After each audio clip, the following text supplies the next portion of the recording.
এমন এক বিপ্লবী যিনি মাত্র 18 বছর বয়সে ফাঁসির দড়ি গলায় নিয়েছিলেন শুধুমাত্র আমাদের দেশকে স্বাধীন করবেন বলে। ওনার ফাঁসির মাত্র কয়েকদিন আগে মুজাফফরপুর জেলে ওনার আইনজীবী উপেন্দ্রনাথ সেন ওনার সাথে দেখা করতে গিয়েছিলেন। সেখানে গিয়ে তিনি হতভম্ব।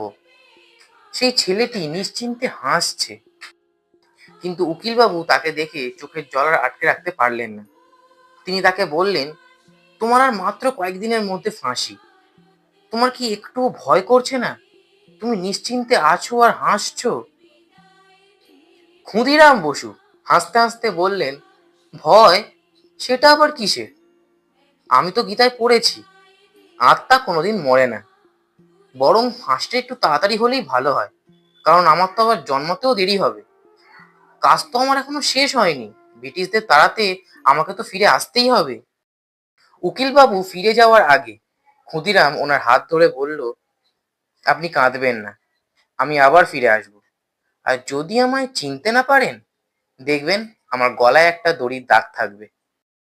ওনার এই কথার উপর ভিত্তি করেই সেই কালজয়ী গান লেখা হয়েছিল, একবার বিদায় দে মা ঘুরে আসি, হাসি হাসি পড়ব ফাঁসি, দেখবে ভারতবাসী।